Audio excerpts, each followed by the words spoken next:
Everyone, Carlos again for another expert session. Today, expert session number 36, and we're joined by an industry veteran, Paul Do Forno, who's a partner and managing director at Deloitte Digital, where he leads the commerce practice. With over 25 years of experience in digital technology and e-commerce, he has played a pivotal role in driving digital transformations for major brands like GE, Target, among several others. Paul is recognized as a thought leader in B2B commerce, frequently speaking at industry events and sharing insights on the future of digital commerce. His expertise lies in navigating the complexities of e-commerce and helping organizations capitalize on emerging opportunities in the digital landscape. So, first off, I want to thank our sponsors, Air Meat, for making this happen. Paul, before we get started, you mentioned IBM there. And so I like to start this conversation on a funny note because there's a famous saying that nobody gets fired for picking IBM. Is it still is the world is still on let's say working in the same ways as before, if that no one would get fired for picking IBM, or how do you see that?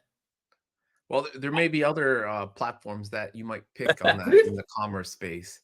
But back in the day, they were one of the first, going back to the early 2000s into the mid 2000s, 2005 to 10, they were some of the largest. And if you look at some of the largest players, retailers out there like Target, they were on IBM, but IBM got out of the e-commerce business, sold it off to HCL a number of years ago. So they've gotten out of the commerce business. Amazing. Thanks. Paul, how about we start with since you know a lot about the industry, about give us the introduction. Who's Paul de Forno? You speak a bit of Portuguese, which was amazing first time we spoke. So who are you, man? What's the story? How did we get here? What's the big picture? Yes. So, thanks for that. I'm excited to be here and talk about commerce. It's been, primarily my career. I've been doing digital transformations, web work since the mid 90s. So I used to say 25 years, but it's actually going on 30 years. So I'm the old guy in the industry, but I've been part of building these ecosystems and large transformations for big companies from, you mentioned IBM, but in the past, I've been on the Commerce Advisory Board for SAP, Adobe, Salesforce, Shopify, you name it. I've been part of it. A lot of different ecosystems, large transformations. Earlier in my career, more on the B2C, but the last 4 to 5 years, I've really been focused on growing our B2B because we really see that as the biggest opportunity from a TAM perspective and the largest transformations.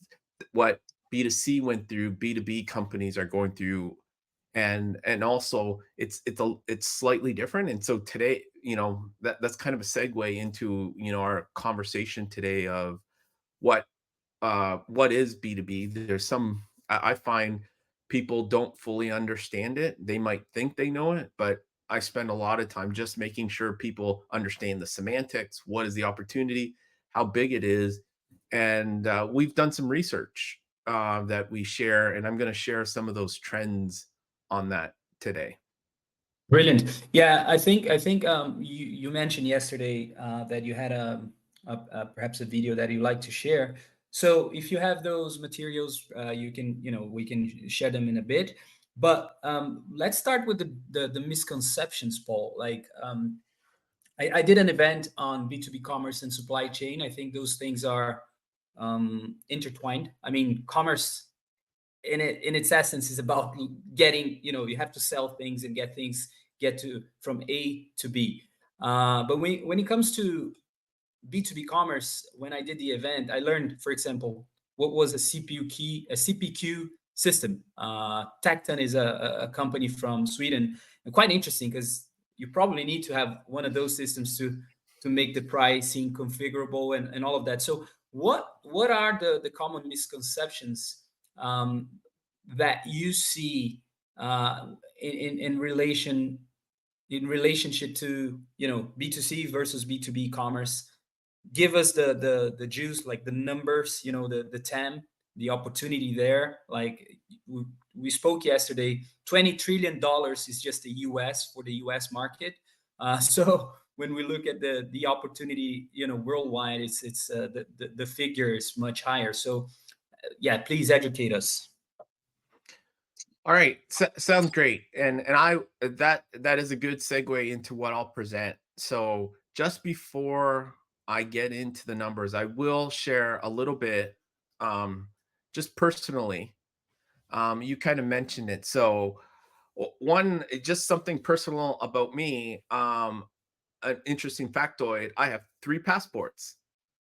So I was born in Canada, so you might hear my Canadian accent, but I am 100% Portuguese. My family's completely from northern Portugal, so I speak Portuguese, but I've lived in the States now for almost 27, 28 years.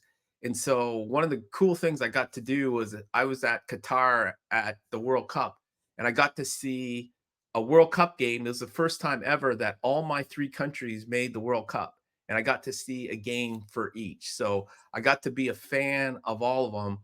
I still think they should have kept playing Ronaldo the whole game, and we would have done better. But I won't go there. But Carlos, I know you're Brazilian. We won't talk about soccer.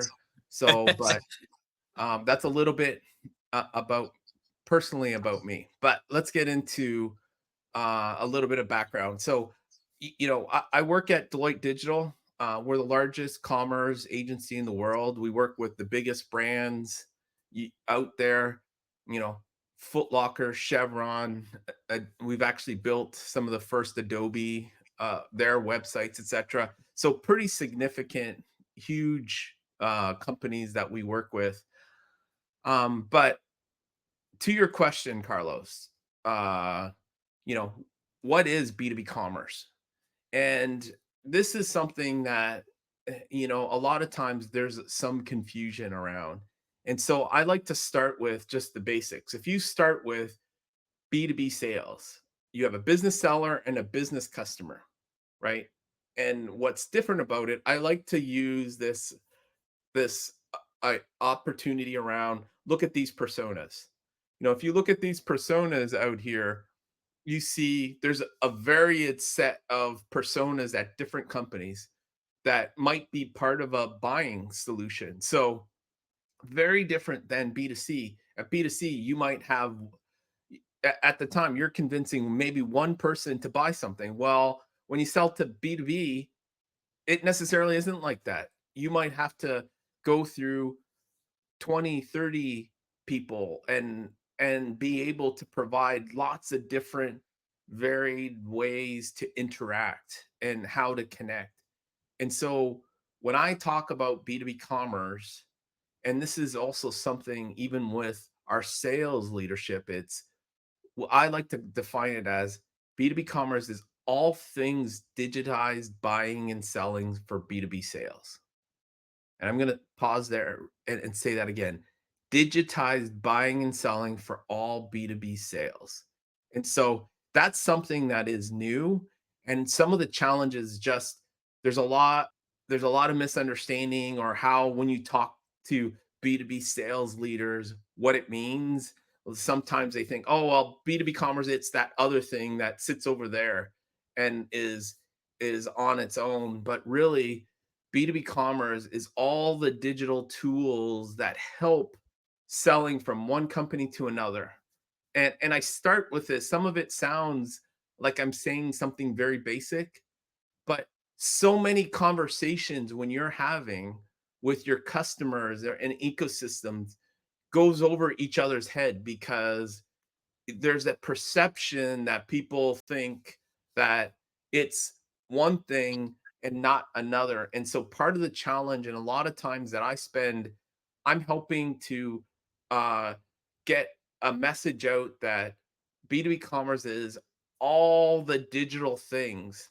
And I'm going to get into what that means a little bit more. So, Carlos, Does that help just from a very basic perspective? Yeah, yeah, 100%. And I think if you could, let's just expand on that. Like, so what are you seeing? So there are a varied set of personas. When we start perhaps a project, Paul, what are the common, let's say, objections that a B2B company they may have, to start a project there? Yeah, number one thing is you need to bring the sales team, you need to get them Mm-hmm. involved, right? So I've been involved with a number of like coming in late to a program where, and I'll use this as an example. If you don't have the sales team part of it, then you're going to be fighting uphill. So we came into a company who had created a great website and e-commerce, and but they weren't getting the growth. And so we went and talked to their customers, and they said, "Oh yeah, the website's great, but I really like my sales guy, Joe, and Joe told me that don't order on there because he won't get his bonus." A Mm-hmm. light bulb went on, like, "Oh my god, you can't you have to align uh, uh bonuses and credit so that Mm-hmm. people are incentivized to use the tool, right? And so that you can't have it as a separate channel. It should be inclusive of sales. So you have to get the sales team to believe and to understand that it's going to be helpful, that it's going to reduce their administrative work. Where's the status of my order? Where's my order? Can I print my invoice? Instead of taking those calls and having to send that to there's a self-service capability. So having, for example, the sales team clearly involved and understanding the benefits to that, that's a key thing. Brilliant, brilliant, Paul. Right. So the sales team is key, and I think one of the things that if because we host a lot of conversations with people in the B2C space as well, and let's say what they're talking a lot about in B2C is about conversational commerce. But you touched a super interesting point there, which is incentives, right?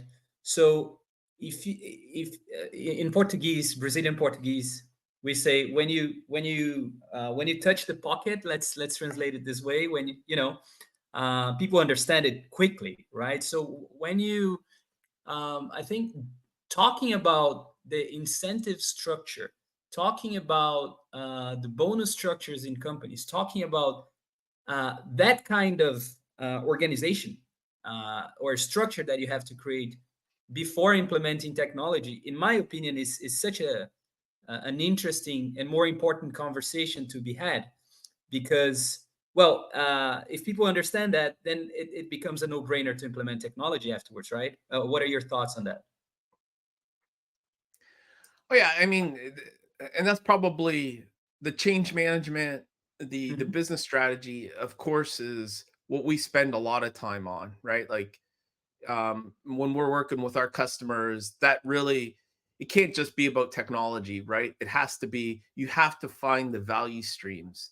So what is the value stream for the customer? Where's the value stream for your partnerships and how you sell? And so really understanding that is really key. So you know the other thing too that is important, especially for those that have spent a lot of time in the B2C area. The one thing that I've found that if somebody says, "Oh, B2B commerce," it's just like giving a B2C experience to B2B. If you say that right away, people understand you don't really understand B2B, right? So, as a suggestion, don't ever say that, right? Because people who understand will be like, "That's you don't really understand what B2B is." And so, with kind of and why is that?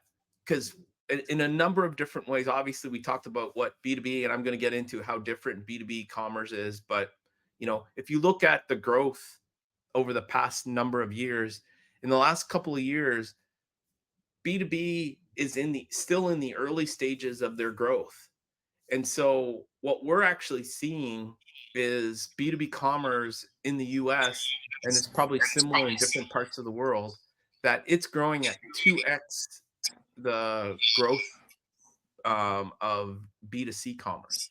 So it's two times as big, but the overall commerce opportunity. And so just to be clear, I on the numbers, I did get a little off on what those numbers were, but overall the B2B commerce opportunity is um 22 trillion, which is significant, right? Hmm. So um, and that's over 3 to 4 times big of the opportunity as it is for B2C.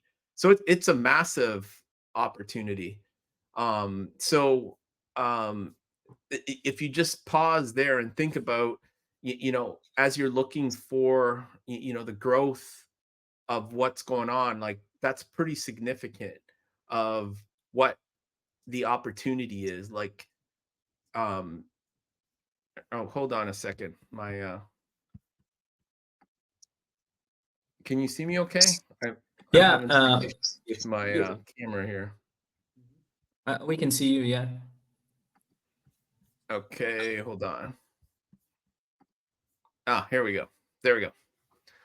Um, so the last couple years it's been growing at multiple the last numbers that we've had here in the US is growing at 17%, and globally it's fairly similar, but it's a significantly higher than what B2C is right now.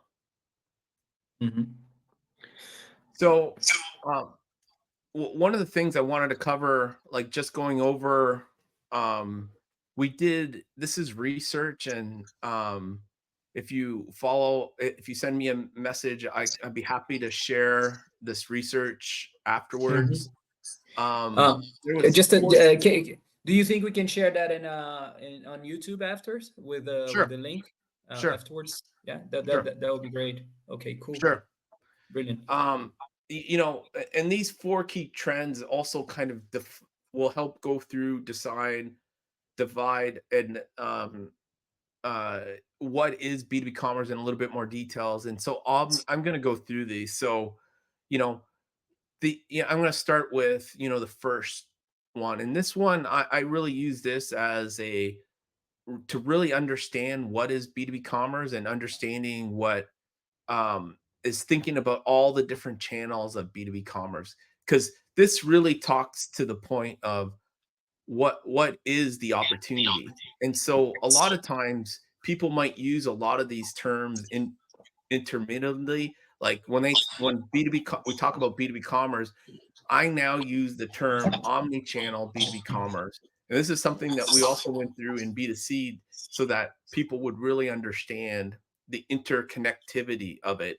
And Mhm. so when I talk about omni-channel for B2B commerce, these are all the different ways that is inclusive of B2B commerce. So first of all, um, you know, yes, there could be a direct commerce website, a customer portal that you order stuff in directly that companies will have, but you might also have a marketplace that you sell on, right? You might sell on Amazon Business. You might sell on, and one of the fastest growing VC funded areas is vertical marketplaces. So, if you're a supplier for airlines, they have vertical marketplaces to sell parts on there. If you're a vertical part of chemicals, that's the fastest growing area that we actually seen right now in B2B commerce is around some of the marketplace growth.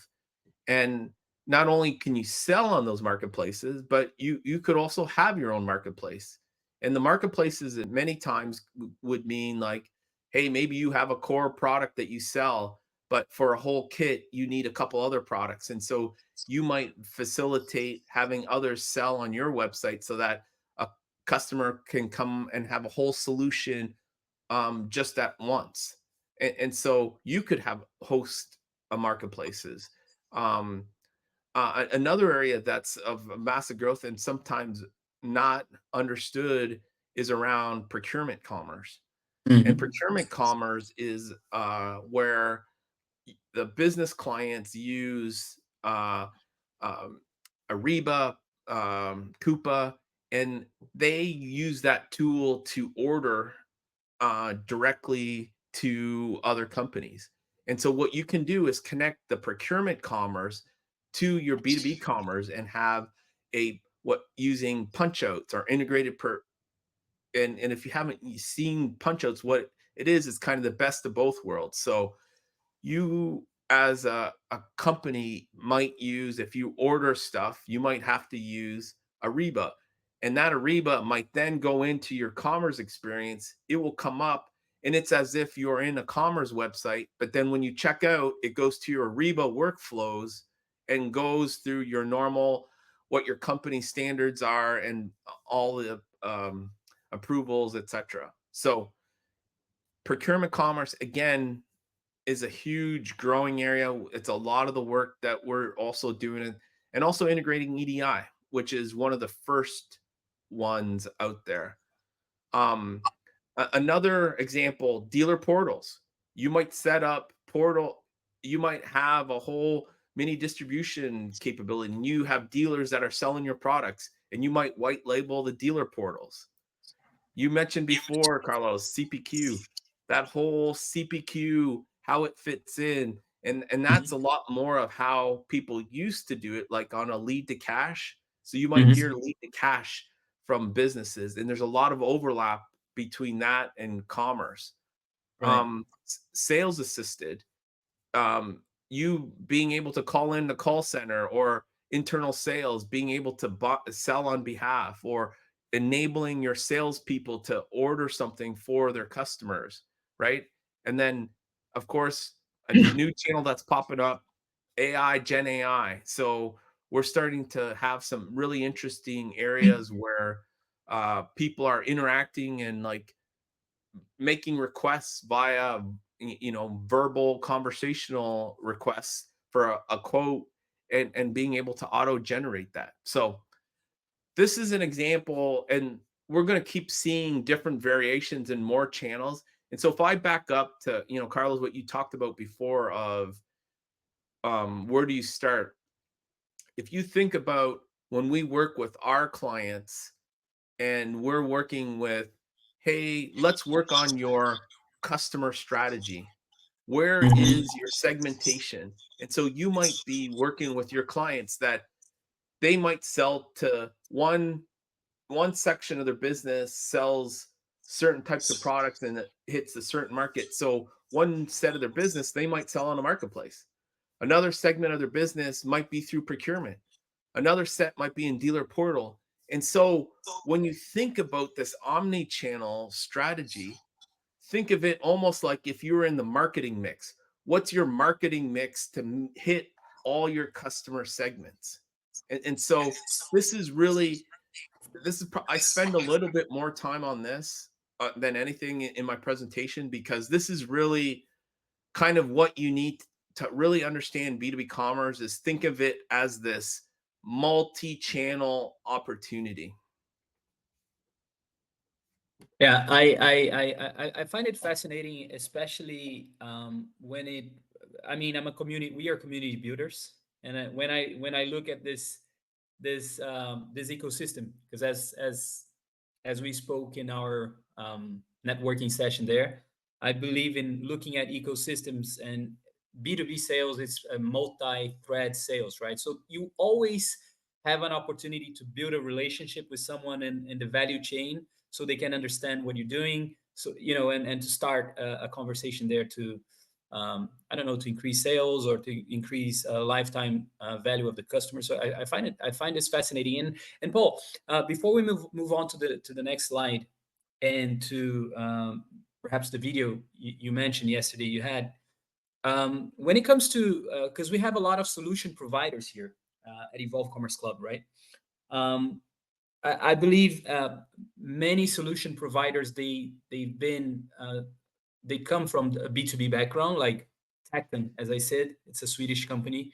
And they focus on CPQ, very interesting technology. But there are technologies from the B2C space that could be they could be used in the B2B space. For example, the sales assisted technologies, right? Like conversational commerce or stuff like that. What do you see? Do you see that this vendors, they have to be specialized in B2B commerce, or sometimes it doesn't really matter? They serve uh, both worlds. Yeah, I mean, a lot of companies serve both, but I think the important thing is to understand, like, um, not not treat it as a veneer that all Mhm. that B2B needs is a nice experience, right? Mhm. But you're missing the point, because the what incentivizes and what drives pieces are different from B2B to B2C. So for example, B2B, for the most part, people want to be able to do something very quick, get things done. It's their job. Mhm. They want to Mhm. effectively do it. They have to follow the rules, you know, Mhm. where B2C, you might be wanting to engage people, get people excited, Mhm.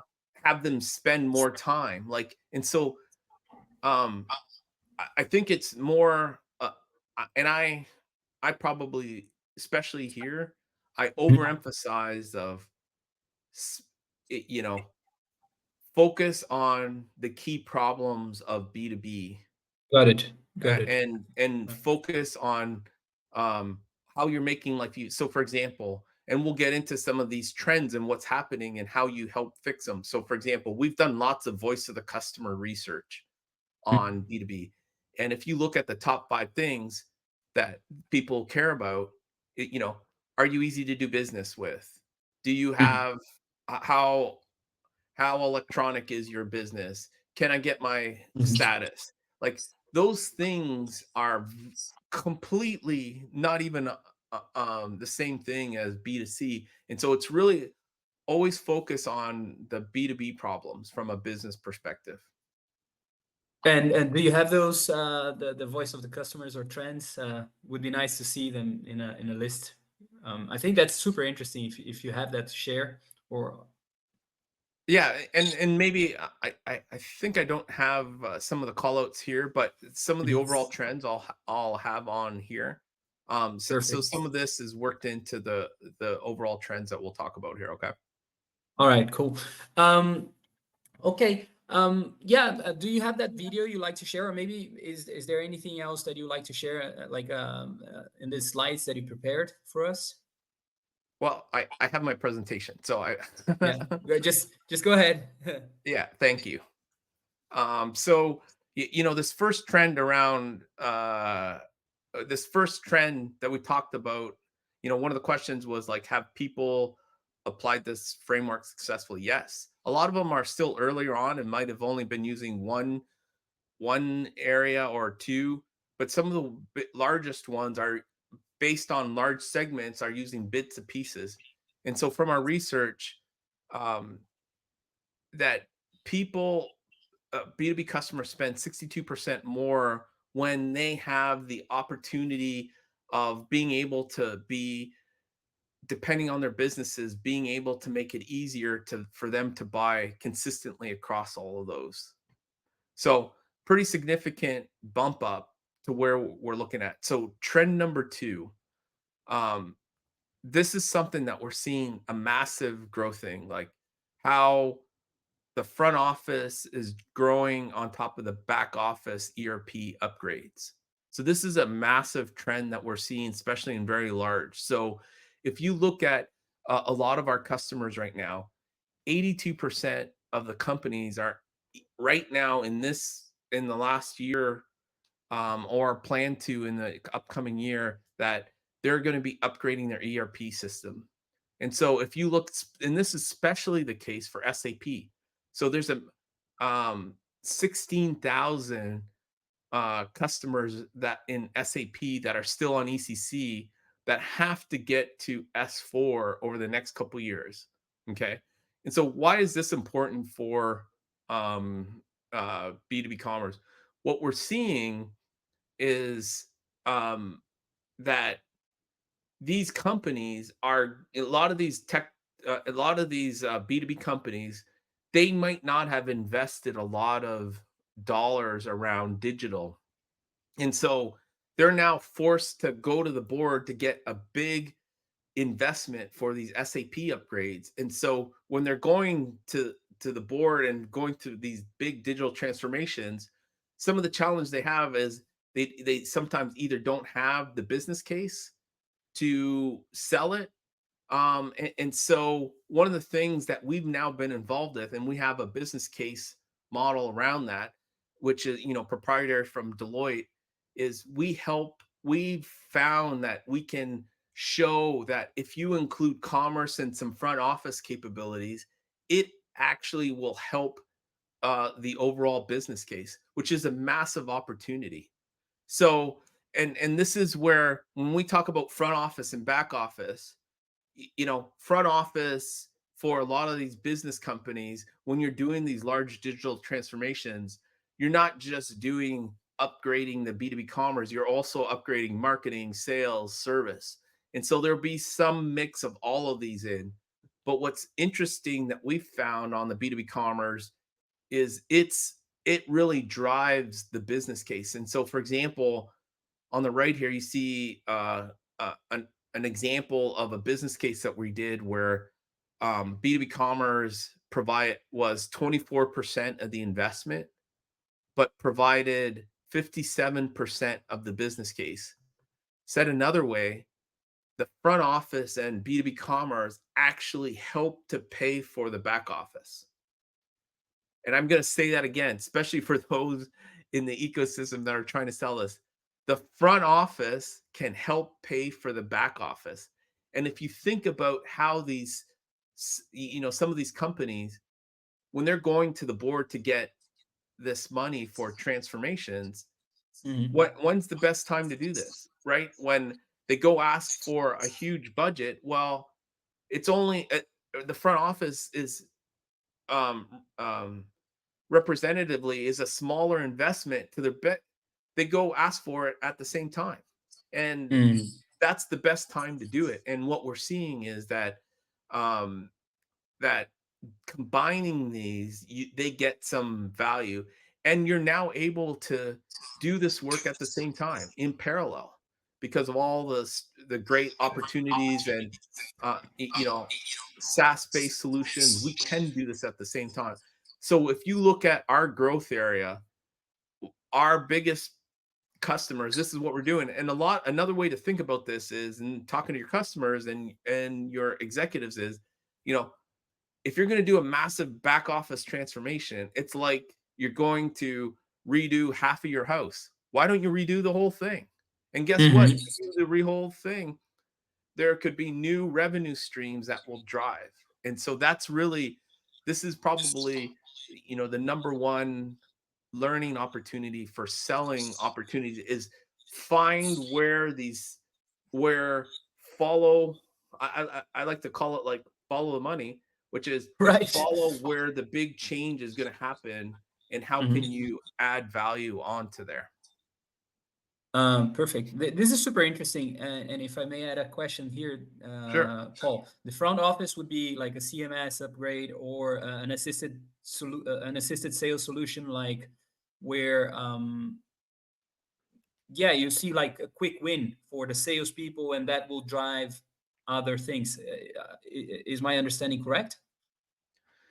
Well, front office, like depending if you're talking about a quick win or whatever, but front office overall, and we're using this terminology, front office is all the things from sales, service. So like sales using tools such as uh, uh, Mhm.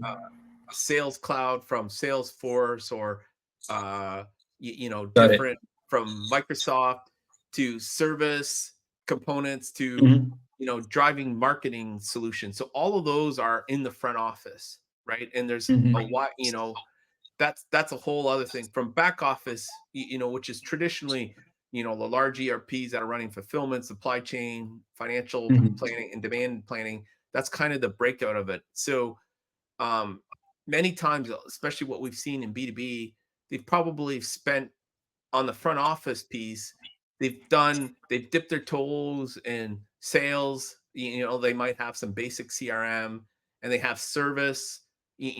Those are the areas that they probably have focused most on. The Mhm. the areas that they've been lagging, B2B commerce, marketing. And so those are the two opportunities are the biggest growth. But many times when you're doing these large transformations, you end up touching bits of all of it. Perfect. Thank you. Okay, trend number three, and this is where we talked a little bit about this, is like, the expectations of um, the experience. So from our research, 78% of the companies are demanding, a great experience. And um, and what we're hearing from their own customers is like, God, they're like frustrated because they're not easy to do business with. So they're demanding, like, please make this available via digital, because a lot of the times, y- you know, as a business, everybody knows that the people have been cutting and cutting more down, and so they need to do more. They can't always just wait to call somebody. They want to be able to electronically and digitally interact with companies when they want to. And so this was overwhelming what we heard from our customer base. And why is this important? That we found in our research 13% of total B2B sales are lost on average because of negative customer experience with the sales process. And so and it's different by industry. Different industries where you have choices, they'll be like, well, if I can't get it at this supplier, I'm going to the easier supplier to do business with. And so, 13% of lost sales is pretty significant when we're talking about. So, that's just what we're hearing from how to make it easier to do business with across from all the digital. Super Okay. interesting. Okay.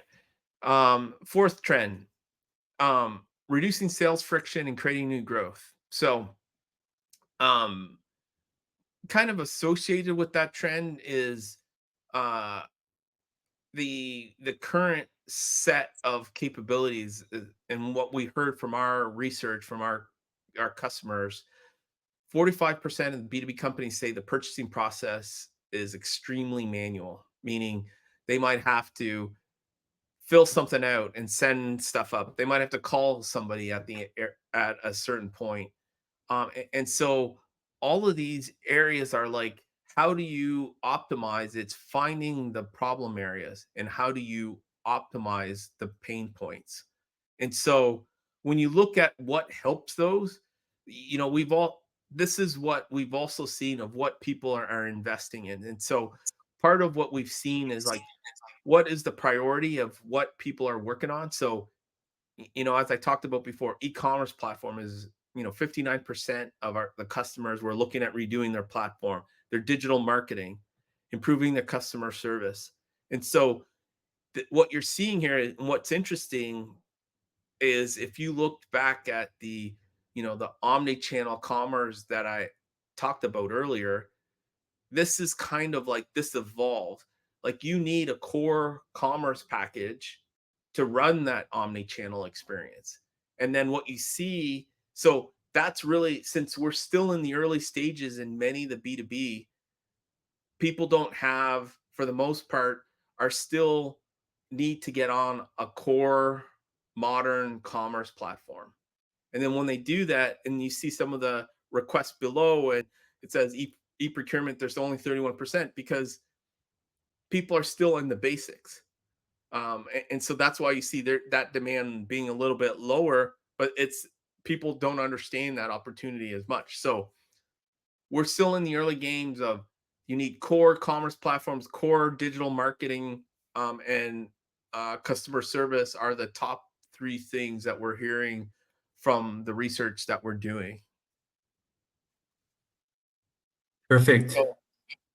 So that was the last major trend. And in our research, we have a little bit more detail everywhere, but what we looked at summarizing at the companies that have done the best out of the research, what could we learn from them?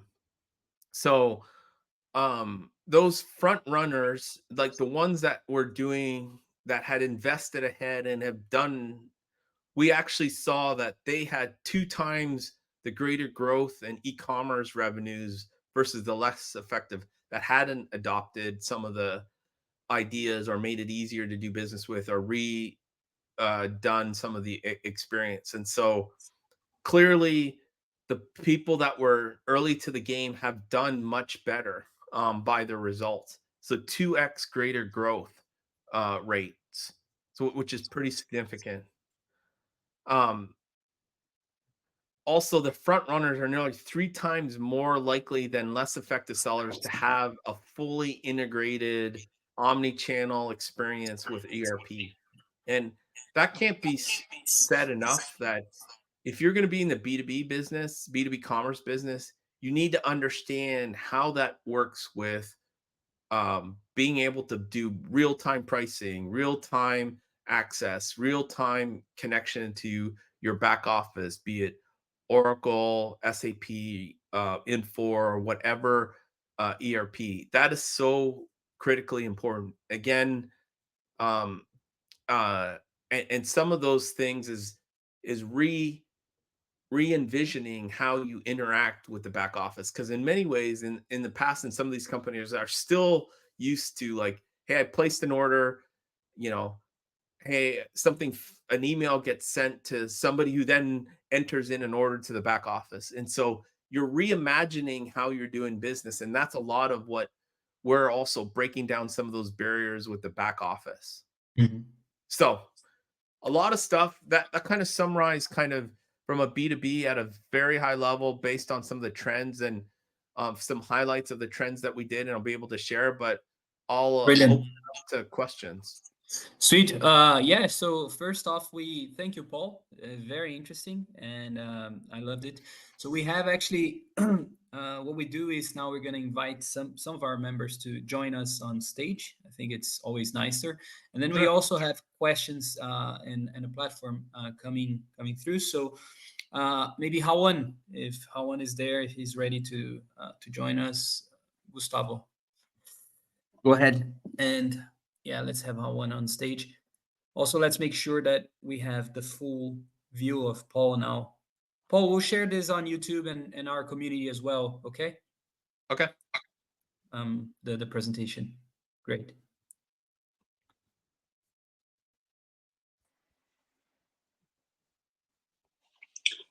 Hello. Hey, Alan. Hey, Alan. Hey, Paul, thank you so much for sharing all this information. It was so interesting. I was with my notebook here making some notes, really interesting. Uh, what I found most interesting was about the trends that you shared. Um, and as you said, as B2B is so great opportunity, I was wondering if you can share, of course, some what you see are new industries that are initializing the process of digitalization that might be great opportunities for the future. Companies that are starting uh, to launch their B2B commerce, new industries, maybe not the consolidated ones, but new markets. Yeah, we've been spending a lot of time on what we call our Deloitte calls it ER&I, enterprise um, industrial companies. So chemical companies, oil companies, they're they are in a lot of catch up. And so a lot of these big manufacturers, industrial companies are late to the game. And so we're spending a lot of time on traditional, like, where it used to be, sales guys. Like, hey, I used to like do a sale because I went there, I shook his hand, we went to dinner, you'd send me a fax and there's the order, right? So we're replacing a lot of those systems still. So even you might think that's a joke, but there's lots of industries that still work that way that are in the are transforming. And what's happening is, a lot of these guys, the salespeople, are retiring, and there there needs to be new tools. And your customers are now primarily millennials or older. Even Gen Z are getting into it. So you have to provide the tools to support those. And so, you know, old school industrial companies is our biggest growth area in the past year and a half. Great. Thank you, Paul. Brilliant. Awesome. Welcome, Redmond. Hi, can you guys hear me? Yeah. Yeah, hi. Paul, really, really interesting and very, very insightful presentation. Thank you so much for your observations and trends. Some fabulous analysis there. Um, I'm currently pursuing some opportunities with some of those organisations that you happened to mention during your presentation, incidentally, and many of them are talking about using AI technologies to provide additional layers of insight to procurement and to customers, and to help sort of provide analysis and speed up information interchange and derive insights and so on and so forth. Interested to hear from you around, what are you seeing at this moment? AI is still something that's only been going for a few years in its current incarnation. How are you seeing companies adopting AI in areas like B2B e-commerce? What do you think the future holds? Well, I think we're at peak hype cycle right now on Yeah, just general AI, right? And especially in B2B, because, in order to really take advantage of all of the AI capabilities, you need your core basic setup and you need your core data, etc. Well, if you don't have your core platforms done, it's hard to It's hard to have AI that can take that input and come up with ideas. And so, garbage in, and garbage out. Yeah, so I spend a lot of time of like, I don't try and if that's almost another telltale sign I find, like, beyond the, if you say, hey, B2C commerce, you just need a B2C commerce on B2B, or hey, AI is magically going to solve all your problems. Like, those are the two, like, okay, you really don't understand. You don't empathize with the problem of B2B commerce. Now, that being said, and this is where I think the short term is overhyped and the long term is underhyped. right. There will be significantly big changes, but it'll take longer than people think. But when they come, they'll be significant.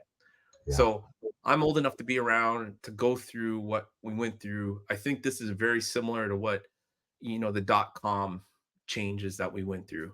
So I went through the insanity of, like, everybody's changing their name to .com, and the valuations went insane, and then, you know 2001, all of a sudden everybody's out of business, because it was, too overhyped. And so I think what you're going to find is there are areas that'll start. So, for example, um, product content, that's an area where you'll see, that's a natural area of where AI can help. You know, product information, product visualizations, all those things. That's an area that'll help. And I think, again, we're looking at, if you go back to the research, find the friction points. How do you find AI to help for different industries and friction points? That's the value that it's really going to drive, right? And so part of what we're, you know I don't like to talk in overall generalities. And so, I have specifically always put, like, a problem area, then AI can help here, right? As opposed to, it'd be very easy for me to be like, oh my God, I'm the AI guy and I'm going to change the B2B world. But like, it's not like that. It's going to be very problem centric, and you'll see them get reduced problem by problem. Yeah. Yeah, I think a lot of what you said there makes sense, and I agree with your assessment around the hype cycle and what the actual delivery of against expectation will be in the short term versus the long term, and how one is overhyped and how one is underhyped. I think that's Yep. a very good observation there. I would agree with that. Okay. Thanks, Paul. Thank Yeah, you. no problem. Thanks. We have, well, Gustavo is going to jump in as well, and then we have some questions in the chat. So Okay. just go ahead, Gustavo, please.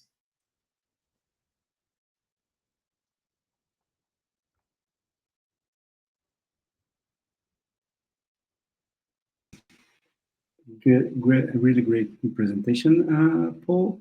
And well, okay, now my camera is on.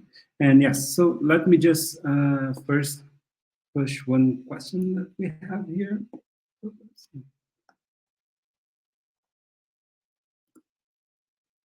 Okay.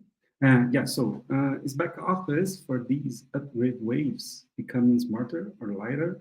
Or is it still too soon to imagine such upgrades would take better advantage of modern platform solutions? It's a question from André Zanca. Okay. Some of it's a little bit. I'll just answer kind of big picture. So, for these large industrial companies, you can't imagine how much SAP runs parts of their business, and the EC going from ECC to S4 is a significant. It's going to a modern platform that is, but there is no magic button, right?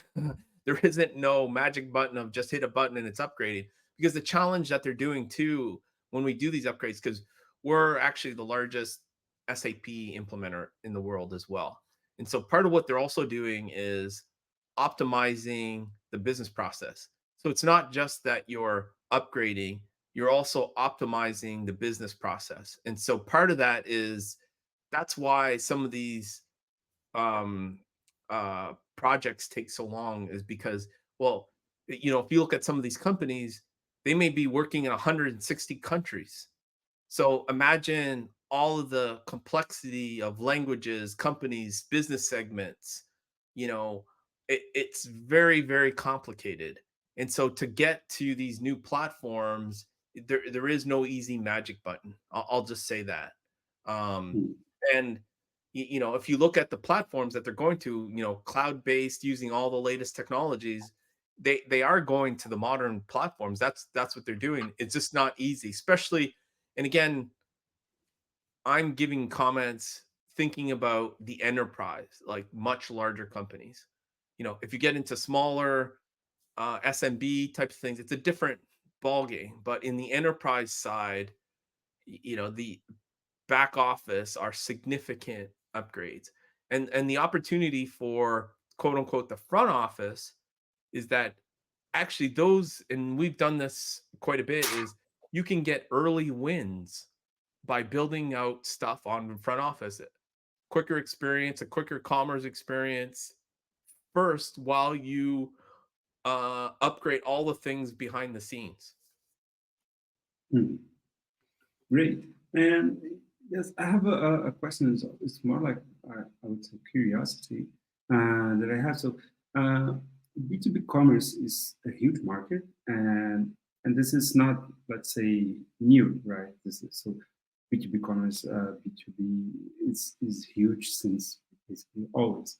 And from your point of view, from your opinion, why is the market just looking at it right now? Is it because like B2C was the, let's say, low hanging fruit, or the digitalization process now is much more developed, and it makes other possibilities better for B2B? So from your point of view, what made B2B to be the biggest, so to be on the Yeah. height So right now, I think to start not off with, before? again, B2B and B2C have nothing to do with each other, right? Mhm. So it's not that a company said, "Oh, I'm going to start with my B2C because for one reason or another," right? They're completely different companies, right? So manufacturing, right? It's just the digitization of sales is taking longer, right? Because if you've been selling for hundreds of years via people to people, doing, starting to in that change of behavior to take some of those things off and sell digitally, you're going through the human change. And so a lot of these older industries are the last ones to get off of that. And so that's why they're behind the game.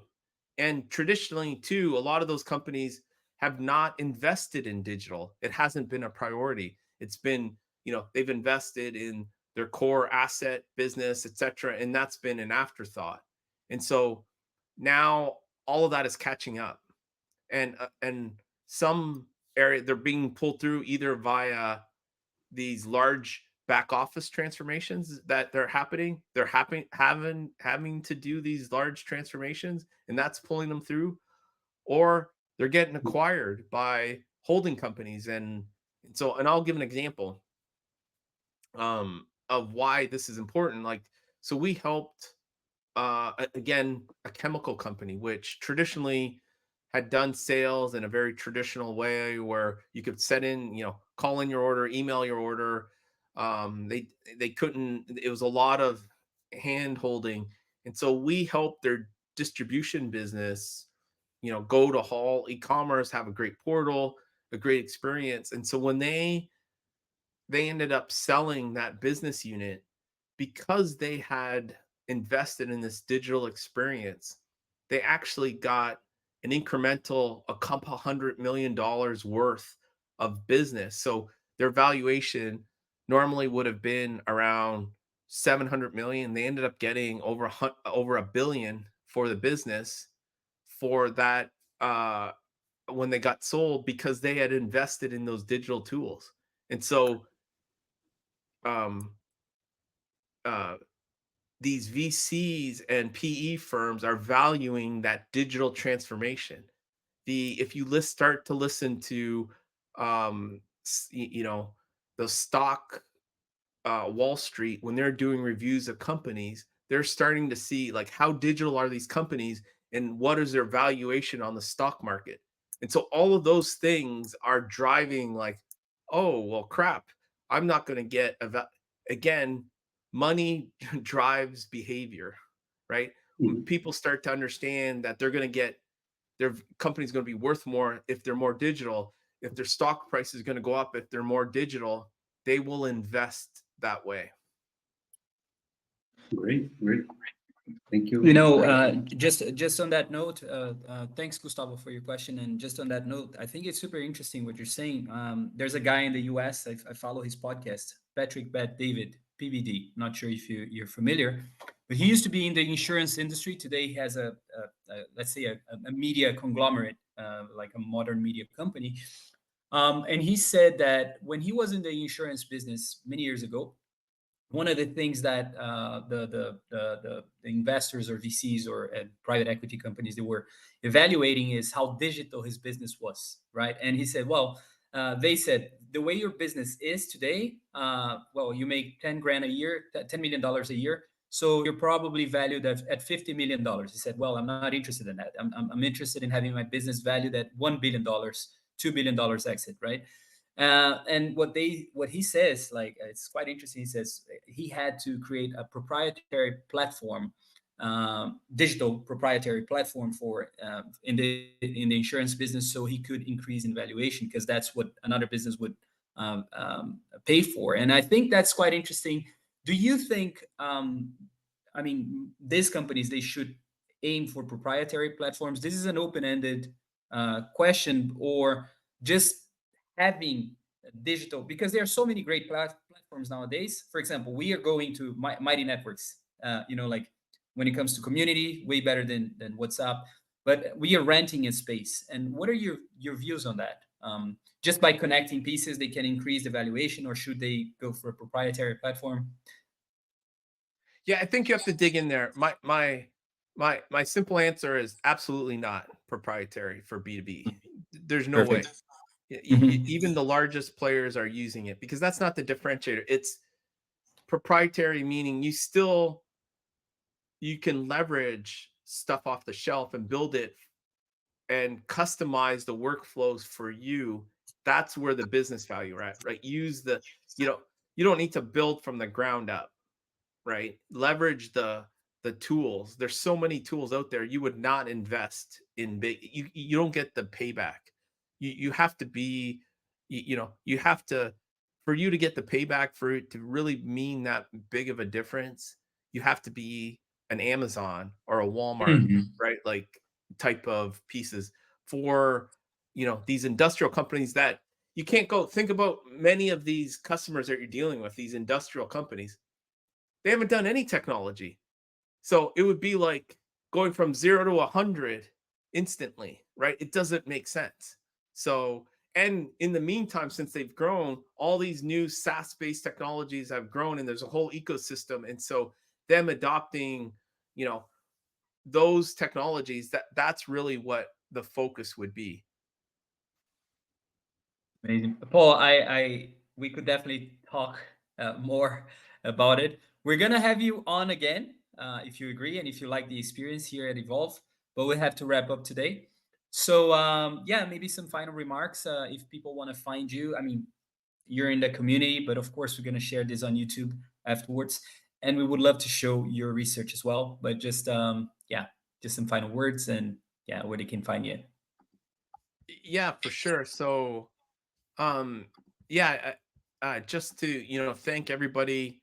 Um, y- you know, uh, hold on. I'm gonna share my contacts here real quick. See if I can get it here. Um, so please reach out to me. I share a lot on LinkedIn, on Twitter. If you scan on here, you'll get a link to all the ways to get connected to me. My email's on here. I'm very uh, uh, happy to help people help grow the business. I think the B2B space, there's so much opportunity here. And a lot of it is just understanding the opportunity and how to connect the dots on here. And so feel free to reach out to me. I will follow up if you're interested in this research. I can send the link to where you can download it. Amazing, Paul. Thanks very much. Cheers. Thanks a lot, guys. Cheers. Thanks. Bye. Obrigado. De nada.